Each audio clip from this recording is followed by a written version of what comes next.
Hello students, good morning to all of you. I am Paramit Yadav sir, physics faculty.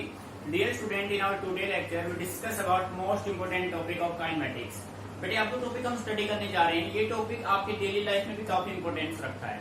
ठीक है भाई, मान लीजिए आपने कोई स्टोन लिया, आपने उस स्टोन को थ्रो कर दिया। अब बेटे आपने स्टोन को थ्रो तो कर दिया, बट फिजिक्स ने उसके काफिकेशन बना दिए। कैसे बनाए भाई? आपसे ये पूछा जा सकता है कि आपने जो स्टोन थ्रो किया है उसका पाथ कैसा होगा, कैसा पाथ, वो सीधा गया है या फिर वो पैराबोला गया है या फिर थोड़ा सर्कुलर वे में या बेंड होता हुआ गया है। ठीक है, या फिर आपसे पूछा जाएगा what is the time taken by the object, by the stone, what is the maximum height range, what is the maximum horizontal range. तो बेटे इस टाइप के क्वेश्चन आपसे पूछे जाएंगे और ये सभी आपकी डेली लाइफ से रिलेट करेंगे। ठीक है भाई, आपने तो सिंपली एक स्टोन को थ्रो किया था, बट फिजिक्स ने उसको कितने वे में यूज कर दिया, नहीं समझ में आ रहा है? तो बेटे काफी क्वेश्चन यहाँ पे बनेंगे आपके पास। देखो जो मैक्सिमम पॉसिबिलिटी आप बना सकते हैं स्टोन के रेस्पेक्ट में, वो सभी आपको यहाँ पे फाइंड आउट करने होंगे। जैसे भाई पहला पॉसिबिलिटी अपना हो जाएगा कि हम चेक करेंगे उसका पाथ कैसा है, वो कैसे गया, सीधा गया है या फिर टेढ़ा गया है, कैसे गया है। सेकेंडली हम ये कह सकते हैं कि भाई जो हमने स्टोन थ्रो किया है वो किस वेलोसिटी से गया है, कितनी हाइट तक गया है, कितनी डिस्टेंस तक गया है। ठीक है, और उसने अपने इनिशियल पॉइंट से फाइनल पॉइंट तक जाने में कितना टाइम उसने यूज किया है। ठीक है, तो बेटे ये सभी आप स्टडी करेंगे आज के अपने टॉपिक में प्रोजेक्टाइल मोशन में। ठीक है, तो बेटे सबसे पहले हम बात करते हैं व्हाट इज प्रोजेक्टाइल। हेडिंग बना लीजिए, अच्छा टॉपिक है, इंटरेस्टिंग टॉपिक है। और बेटे सेकंडली ये ध्यान रखिए, इस टॉपिक से 5 मार्क्स में एक क्वेश्चन डेफिनेटली आना है, डेफिनेटली आएगा। और कंपटीशन में यहाँ से एक न्यूमेरिकल फिक्स है, चाहे आईआईटी दो चाहे आप पीएमटी दो, एक क्वेश्चन यहाँ से आना ही आना है। ठीक है, इसमें आपने अभी तक जो भी बेसिक स्टडी किया है, कंप्लीट बेसिक हम यहाँ पे यूज करेंगे। बट सिंपली हम समझते हैं प्रोजेक्टाइल का मीनिंग क्या होता है, व्हाट इज प्रोजेक्टाइल। ठीक है, मान लीजिए कि आपने एक स्टोन लिया, उस स्टोन को आपने एयर में थ्रो कर दिया। ठीक है, आप देखते हैं कि कुछ टाइम के लिए वो स्टोन एयर में रहता है और उसके बाद वो अर्थ के सरफेस को हिट करता है। ठीक है, तो बेटे जैसे आपने उसको थ्रो किया था और जब तक वो एयर में रहेगा, जब तक वो एयर में रहेगा ग्रेविटी के इफेक्ट के अलॉन, ठीक है, जब तक एयर में रहेगा तो वो उसका क्या कहलाएगा, that is said to be projectile. बेटे आ रहा है नहीं समझ में? सिंपल वे में हम कह सकते हैं projectile is the it is a body thrown, it is a body thrown into air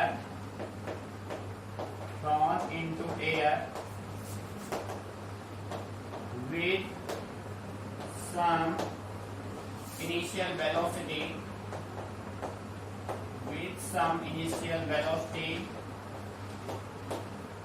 and then left free to move under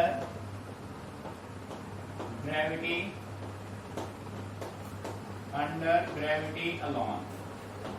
देखो बेटे ध्यान समझना है, डेफिनेशन अभी आपके माइंड में सेट नहीं हुई होगी। अब हम इसको एक डायग्राम से रिप्रेजेंट करते हैं। आपने कंडीशन ये मेंटेन किया, देखो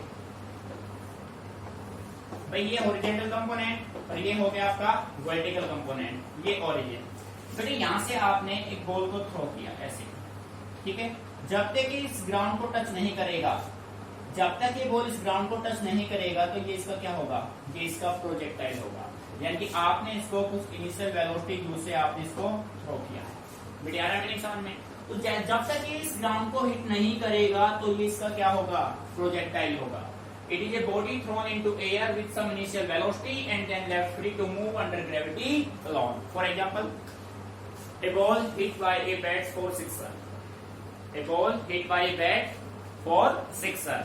आप मान लीजिए क्रिकेट खेल रहे हैं, आपने एक बॉल को सिक्स किया, बैट से सिक्सर लगा दिया। अब सिक्सर लगाएंगे, जब तक आपका बॉल एयर में रहेगा तो वो आपका बेटे क्या है, प्रोजेक्टाइल। मान लीजिए आपके पास ये कोई ऑब्जेक्ट है, इस ऑब्जेक्ट को आपने थ्रो कर दिया, जब तक ये ऑब्जेक्ट एयर में रहेगा, जब तक ये ऑब्जेक्ट एयर में रहेगा तो ये इसका क्या होगा, प्रोजेक्टाइल होगा।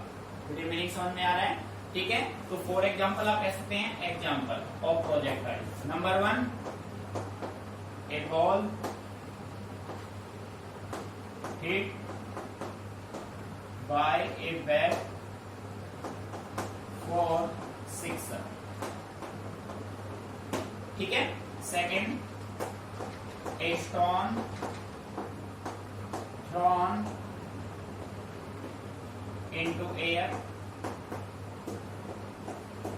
नंबर 3, a packet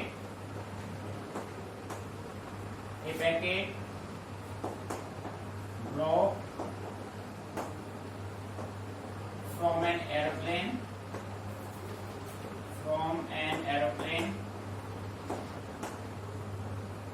ठीक है। तो बेटे ये सभी किसके एग्जांपल है? ये सभी एग्जांपल हैं प्रोजेक्टाइल मोशन के।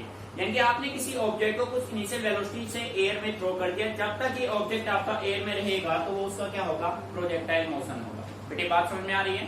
तो इसी के बेस पे अब देखो यहाँ पे अपने पास क्वेश्चन क्या बनेंगे, आपसे ये पूछा जाएगा, फर्स्ट आपसे पूछ लिया जाएगा what is the path of projectile, इसका रास्ता कैसा है भाई। दूसरा आपसे पूछेगा कि इसने मैक्सिमम हाइट कितना गेन किया, मैक्सिमम हाइट रीच, ठीक है। थर्ड आपसे पूछा जाएगा कि ये किस वेलोसिटी से गया। फिर आपसे पूछा जाएगा कि इसका हॉरिजॉन्टल रेंज क्या है, हॉरिजॉन्टल रेंज यानी कि यहां से यहां तक का जो डिस्टेंस कवर करेगा वो इसका हॉरिजॉन्टल रेंज होगा, ठीक है बेटे। फिर आपसे पूछा जाएगा what is the time of flight, time of flight. बेटे फ्लाइट भाई एरोप्लेन है तो हम कहते हैं ना फ्लाइट टाइम, फ्लाइट है भाई हवा में उड़ना। तो जब तक कि ऑब्जेक्ट अपना यहां से यहां तक की जो जर्नी कवर करेगा वो टाइम कौन सा होगा? That time is said to be time of flight. यानी कि यहां से यहां तक पहुंचने में जो टाइम मिलेगा वो टाइम बेटे कौन सा होगा? Time of flight. तो ये सभी चीजें आपको यहाँ से फाइंड आउट करनी है, क्लियर। तो बेटे प्रैक्टिकली टॉपिक है, डेली लाइफ से रिलेट कर रखने का कोई काम नहीं है, टॉपिक बिल्कुल इजी है, ठीक है। एक बार डेफिनेशन को नोट कर लो विद एग्जांपल, फिर हम सोल्व करेंगे इन सभी पॉइंट्स को, ठीक है।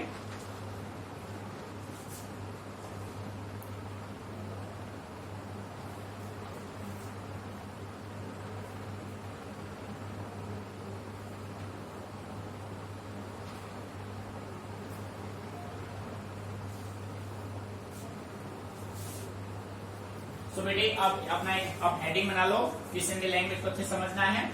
देखो जो प्रोजेक्टाइल का फायर बेटे आप दो तरीकों से कर सकते हैं, ध्यान से सुनना, केयरफुली माइंड में सेट कर लेना इसको। प्रोजेक्टाइल को आप टू वे में फायर करेंगे। एक तो आप ग्राउंड पे खड़े हैं, ग्राउंड से आप थ्रो करते हैं ऐसे, ग्राउंड से आप ऐसे थ्रो करेंगे तो हॉरिजॉन्टल के साथ एंगल बनेगा। थीटा किसके साथ बनाओगे आप? हॉरिजॉन्टल के साथ। सेकंड आप मान लो टॉप पे खड़े हो, टॉप से आप किसी ऑब्जेक्ट को ड्रॉप करोगे, टॉप से ड्रॉप कर रहे हैं, एक आपका होगा हॉरिजॉन्टल प्रोजेक्शन, एक आपका होगा वर्टिकल प्रोजेक्शन। एक हॉरिजॉन्टल से हाइट पे, एक हाइट से हॉरिजॉन्टल की तरफ, ग्राउंड की तरफ। बेटे मीनिंग समझ में आ रहा है? यानी कि प्रोजेक्शन हम टू वे में करेंगे, एक होगा हॉरिजॉन्टल प्रोजेक्शन, एक होगा वर्टिकल प्रोजेक्शन। तो सबसे पहले हम सोल्व करेंगे हॉरिजॉन्टल प्रोजेक्शन को। तो हेडिंग बना लीजिए बेटे, आपका जो मेन हेडिंग होगा वो आपका होगा projectile, projectile fired, projectile fired at some angle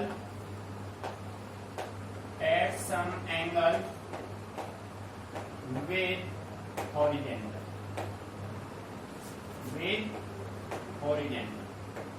ध्यान से समझना भाई। सबसे पहले हम कर रहे हैं हॉरिजॉन्टल प्रोजेक्शन, ठीक है। तो बेटे हॉरिजॉन्टल प्रोजेक्शन को आप कैसे करेंगे वो देखिए।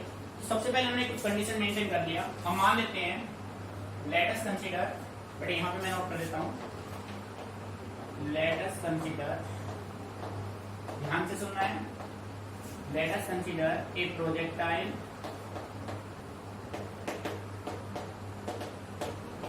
is fired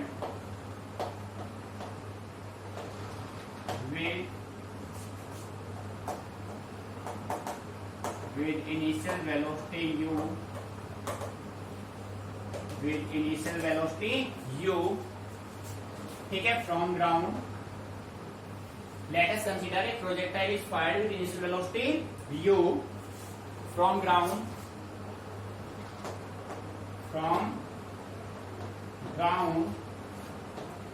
eight angle theta,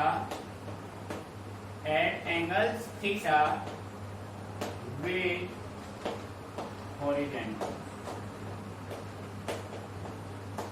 eight angle theta with horizontal. बेटे ध्यान से सुनना, हमने एक प्रोजेक्टाइल लिया, आपने कोई एक बॉडी लिया, उस बॉडी को आपने हॉरिजॉन्टल प्रोजेक्शन किया, ठीक है।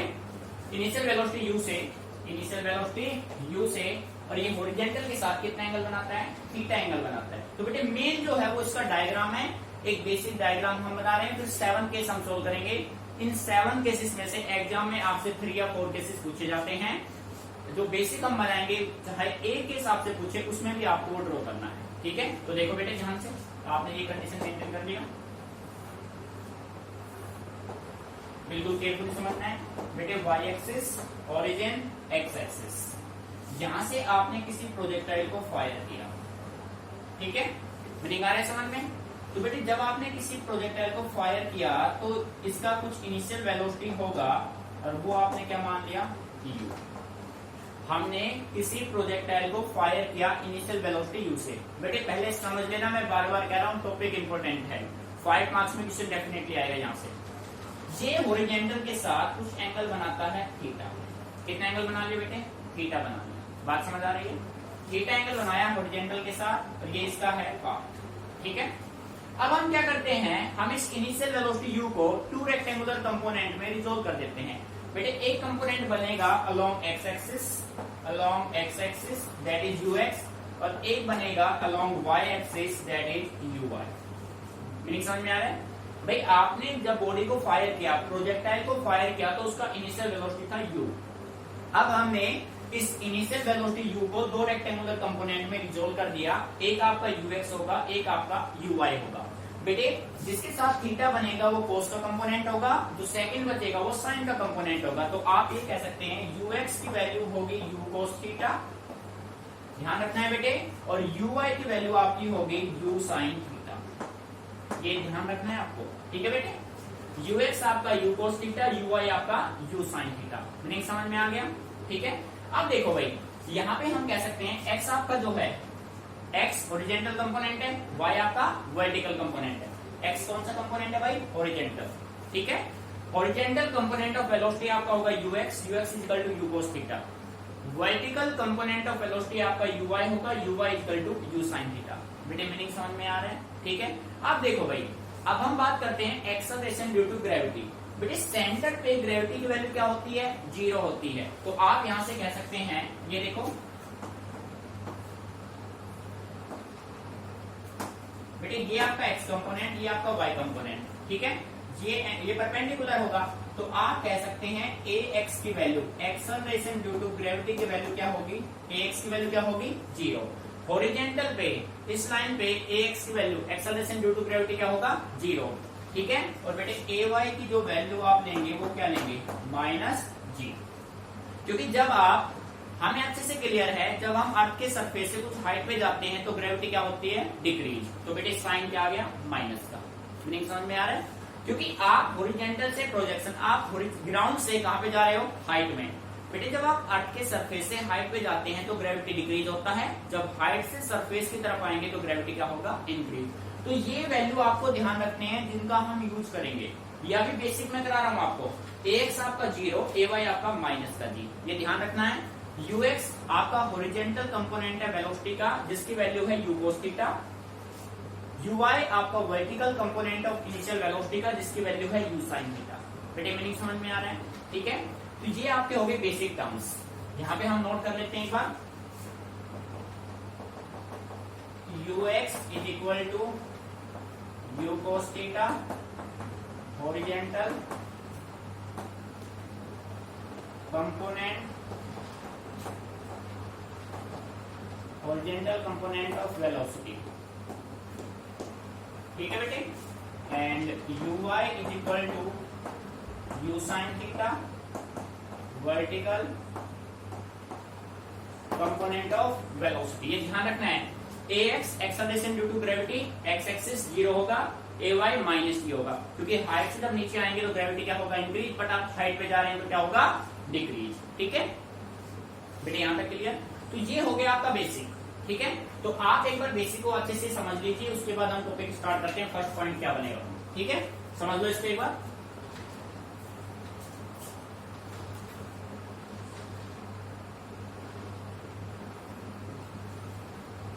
सो बेटे फर्स्ट क्वेश्चन हमारे माइंड में आया, वो ये आया कि जब हमने किसी भी बॉडी को थ्रोन किया, किसी भी प्रोजेक्टाइल को फायर किया, तो उसका पाथ क्या होगा? What is the path of projectile? और we can say that equation of trajectory.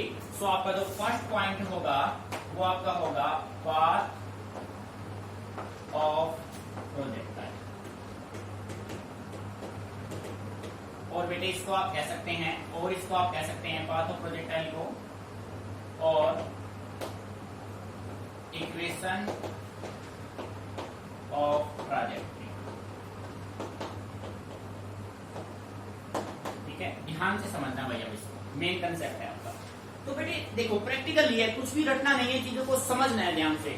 आपने किसी भी स्टोन को यहां से थ्रो किया था, जब आपने किसी भी स्टोन को या बॉडी को थ्रो किया तो बेटे वो वर्टिकल कंपोनेंट भी जा रहा है और हॉरिजॉन्टल, यानी कि वो हाइट पे भी जा रहा है और हॉरिजॉन्टल, दोनों कंडीशन मेंटेन कर रहा है।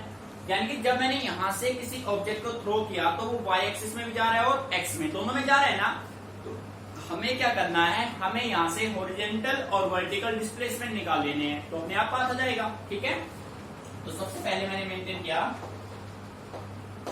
Horizontal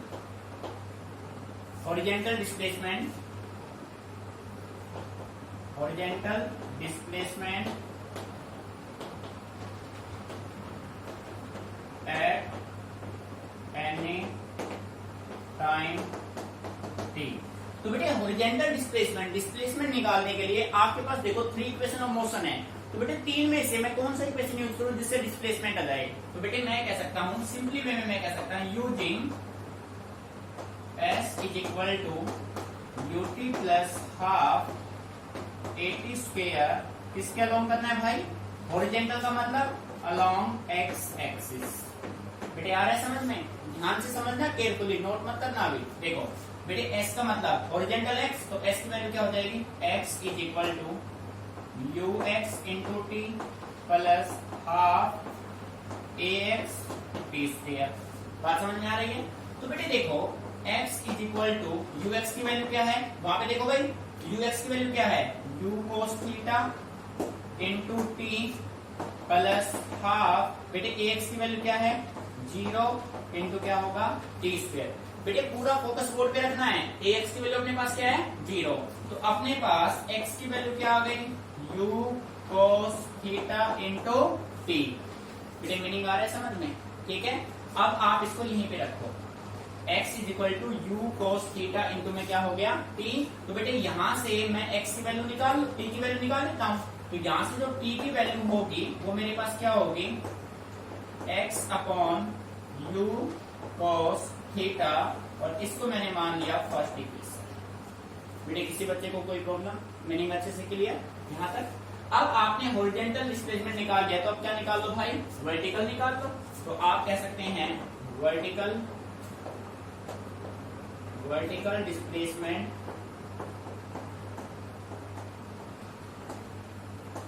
displacement at any time t। तो बेटे वर्टिकल डिस्प्लेसमेंट, जब आपको डिस्प्लेसमेंट भी निकालना है तो आप सेम इक्वेशन को यूज करेंगे, बट किसके अलोंग? y एक्सिस के अलोंग। तो अब आप सिंपली मैं लिख रहा हूं यहाँ पे y is equal to u y t plus half a y t square. बेटे आ रहा है मीनिंग समझ में? ठीक है, तो देखो बेटे y की value y is equal to u y की वैल्यू क्या है? यू वाई की value u sine theta. So आप कह सकते हैं u sine theta plus half, बेटे ए वाई की वैल्यू क्या है? वहां पे देखो माइनस जी, माइनस का जी इंटू में टी स्क्वायर। ठीक है, तो बेटे आप कह सकते हैं y is equal to u sine theta, यहाँ पे टी रह गया था, into t minus half g t square. बेटे आ रहा है मीनिंग समझ में? ठीक है, अब आप देखो यहाँ पे t की वैल्यू क्या पुट कर दो? x upon u cos theta. ठीक है, तो बेटे यहां पे मैंने लिखा put t is equal to x upon u cos theta in equation second. इसको मैंने सेकंड मान लिया भाई, इन equation second.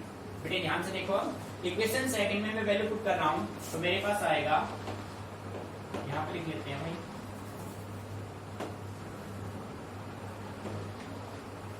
y is equal to, देखो बेटे u साइन थीटा टी की वैल्यू क्या है भाई, टी की वैल्यू देखो x upon u cos theta, x upon u cos theta minus half g x upon u cos theta, और उसका क्या है बेटे स्क्वायर है। आ रहा है मीनिंग समझ में। अब देखो बेटे sine theta by cos, you से यू तो कैंसिल हो गया, ठीक है। Sine theta by cos theta क्या होता है, टेन थीटा। तो आप ये कह सकते हैं y is equal to x tan theta minus, ठीक है, half g x square upon u square cos square theta. तो बेटे ये अपना होगा रिजल्ट। ध्यान से समझना भाई, बेटे आपको फाइंड आउट करना था हॉरिजॉन्टल कंपोनेंट, आपको निकालना था पाथ ऑफ प्रोजेक्टाइल और इक्वेशन ऑफ ट्रैजेक्टरी। तो आपने देखा जब आपने किसी भी बॉडी को यहाँ से फायर किया तो वो हॉरिजॉन्टल भी जा रहा है और वर्टिकल, तो आपने हॉरिजॉन्टल डिस्प्लेसमेंट निकाल लिया, वर्टिकल डिस्प्लेसमेंट निकाल लिया। यहाँ से टी की वैल्यू को इस इक्वेशन में आपने पुट कर दिया, आपका ये रिजल्ट बन गया, ठीक है। अब आप देखो दिस इज द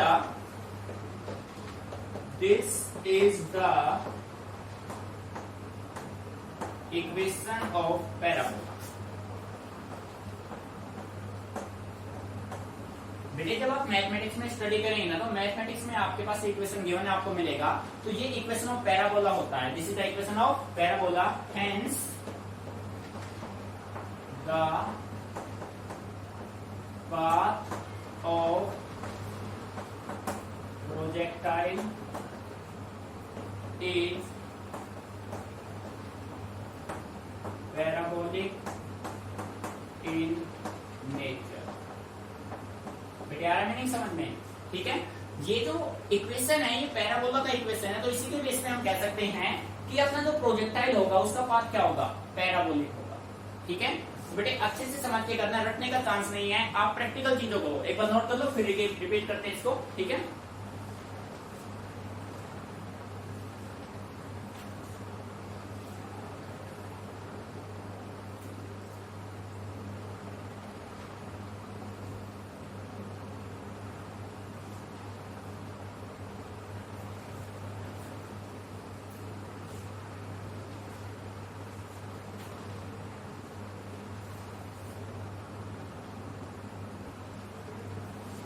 बेटे ध्यान दीजिए, आपको बस प्रैक्टिकली चीजों को समझना है। आपने जैसे यहाँ से इस स्टोन को, बॉडी को थ्रो किया, तो आप देख रहे हो वो बॉडी आपका हॉरिजॉन्टल भी जा रहा है और वर्टिकल, दोनों डायरेक्शन में जा रहा है। तो आपने यहाँ से निकाल लिया हॉरिजॉन्टल डिस्प्लेसमेंट और वर्टिकल डिस्प्लेसमेंट, ठीक है।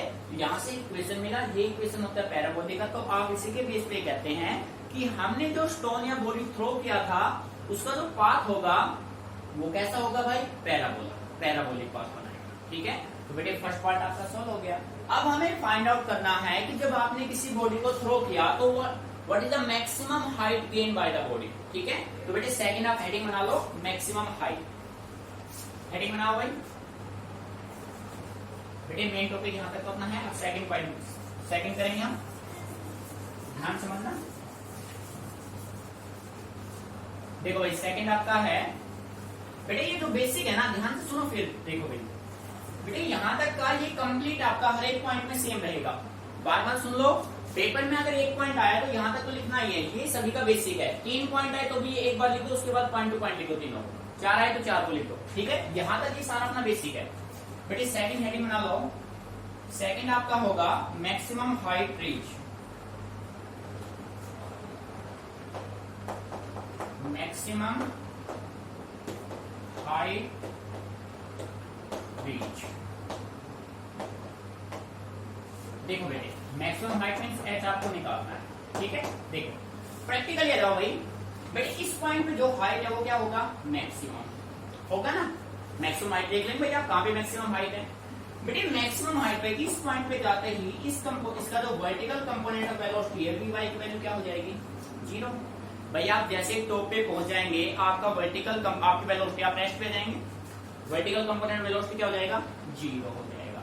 क्यों होगा, क्लियर है भाई। आपने यहाँ से मान लीजिए ये कंडीशन है आपके पास, आप यहाँ से जा रहे हैं, यहाँ से आप यहाँ पे आ गए, इस पॉइंट पे जाते ही आप रेस्ट में आ जाएंगे, कांस्टेंट हो जाएंगे। कांस्टेंट होते ही आपका वर्टिकल कंपोनेंट ऑफ वेलोसिटी क्या हो जाएगा बेटे, 0।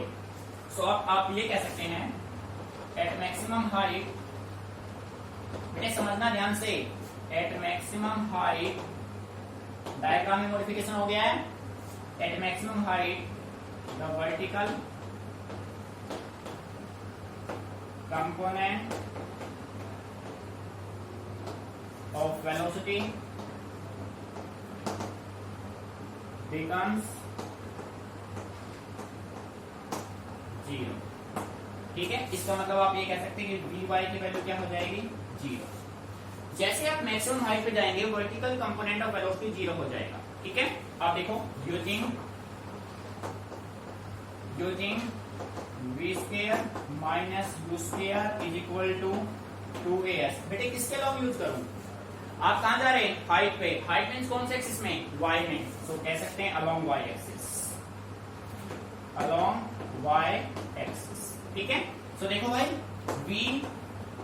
vy का स्क्वायर, y का स्क्वायर, 2ay और इंटू s। बेटे s का मतलब क्या हो जाएगा, h, s का मतलब डिस्प्लेसमेंट क्या होगा आपका, हाइट होगा। ठीक है, vy की वैल्यू क्या है, वहां से चेक करो, vy की वैल्यू क्या आ रही है, 0, 0 का square minus u sine theta का square is equal to 2 minus g into h। बेटे कोई प्रॉब्लम, डाटा सारे नोन है आपके पास। ठीक है, अब देखो भाई 0 का स्क्वायर माइनस, तो माइनस का क्या होगा, u square sine square theta minus 2gh। बेटे आ रहा है समझ में, माइनस माइनस क्या हो गए भाई, प्लस, हमें क्या निकालना है, हाइट, तो बेटे हाइट क्या हो जाएगा, u square sine square theta by 2g। बेटे ये आपका होगा रिक्वायर्ड रिजल्ट। नहीं समझ में आ गया, तो चीजों को रटना नहीं है, समझ के चलना है, प्रोजेक्टाइल से आसान कुछ भी नहीं है। ठीक है, अच्छे से ऑब्जर्व कीजिए इसको।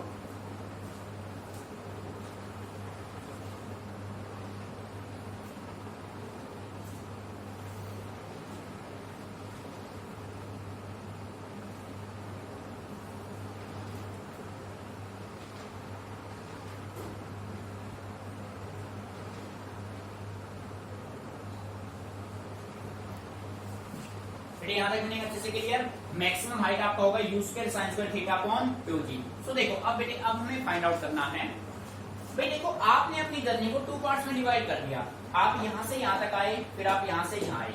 बेटे यहाँ पे आप इंक्रीज हो रहे हैं, यहाँ पे आप डाटा क्या कर रहे हैं, डिक्रीज।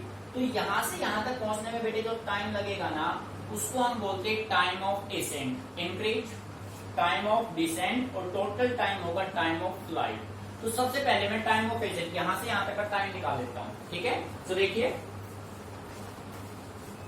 देखो बेटे ध्यान से,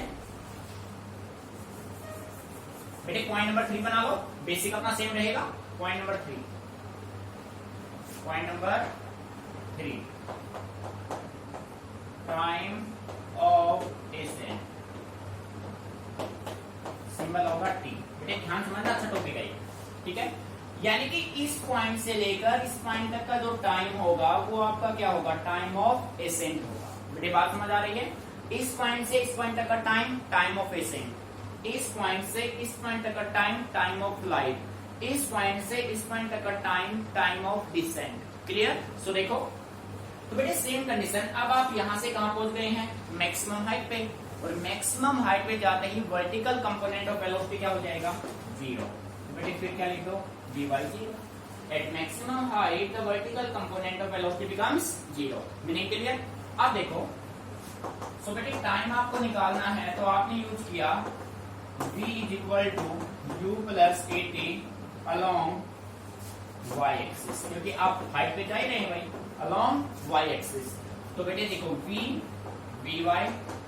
is equal to uy plus ay into में क्या होगा, t। बेटे सारे डाटा वहां से पुट करो, vy की वैल्यू क्या है, 0, uy की वैल्यू u साइन थीटा, समझ आ रहा है भाई, प्लस ay की वैल्यू माइनस g, और इनटू में क्या होगा, t। तो बेटे आप कह सकते हैं 0 is equal to u sine theta minus क्या होगा, gt। तो बेटे gt को इस साइड लेके आएंगे, क्या हो जाएगा, प्लस gt किसके बराबर, u साइन थीटा के। So dear student, time of ascent किसके बराबर हो जाएगा, u sin theta upon g, this is your required result. बेटे आया मीनिंग समझ में? ठीक है, यानी कि आपको यहां से यहां तक का जो आपने टाइम फाइंड आउट किया, ये टाइम आपका कौन सा हुआ? Time of accent. बेटे यहां से यहां तक का जो टाइम होगा वो होगा टाइम ऑफ डिसेंट, और यहां से यहां तक का जो टाइम होगा वो होगा टाइम ऑफ फ्लाइट। एसेंट निकाल लिया, फ्लाइट निकाल लेंगे, डिसेंट आ जाएगा, या डिसेंट निकालो फ्लाइट आ जाएगा। Meaning clear? अब बेटे कुछ बच्चे ये कहेंगे सर फर्स्ट इक्वेशन यूज क्यों किया? भाई आप सेकंड यूज करके देख लो, थर्ड यूज करके देख लो, आपके डाटा फाइंड आउट नहीं होंगे। हमने आप ना इसको सेकंड से करके देखो और इसको थर्ड से करके देखो, आपको टाइम देखे, थर्ड में टाइम का रोल ही नहीं है, और सेकंड में भाई डिस्प्लेसमेंट हमें लेना ही नहीं है, समझ गए? तो इसी वजह से बेटे हमने कौन सा इक्वेशन यूज किया? फर्स्ट इक्वेशन यूज किया। ठीक है, ये नहीं कि अपनी मर्जी से यूज कर रहा हूं, मैं कंसेप्ट के अकॉर्डिंग यूज कर रहा हूं। आप चाहो तो यहाँ इंप्लीमेंट करके देख लो, थर्ड यूज करोगे तो थर्ड में टाइम है ही नहीं तो यूज कर ही नहीं सकते, सेकंड में टाइम है पर डिस्प्लेसमेंट हमें चाहिए ही नहीं। ठीक है, तो इसलिए हमने कौन सा यूज किया? फर्स्ट। अच्छे से क्लियर समझ के कीजिए बेटे, अच्छे से करना है।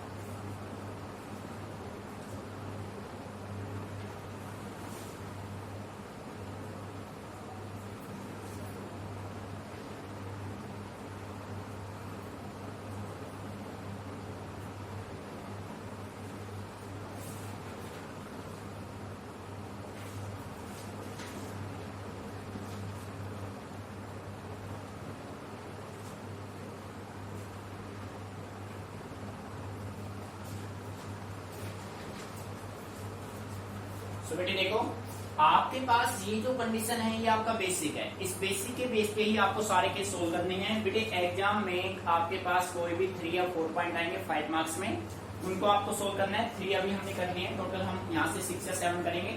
ठीक है बेटे, आप अच्छे से देख रहे हैं, एक भी रटने का नहीं है, सभी समझने के हैं, और इनके लास्ट के रिजल्ट सबके याद रखना, क्योंकि रिजल्ट के बेस पे ही आपके क्या सोल्व होंगे? न्यूमेरिकल्स। ठीक है, तो बेटे यहाँ तक ये तो अपना बेसिक है ही, और नंबर 4 पे अब हम फाइंड आउट करेंगे टाइम ऑफ फ्लाइट। ठीक है, यहाँ तक अच्छे से आप समझिए, टाइम ऑफ फ्लाइट अपने नेक्स्ट लेक्चर में हम करेंगे। क्लियर?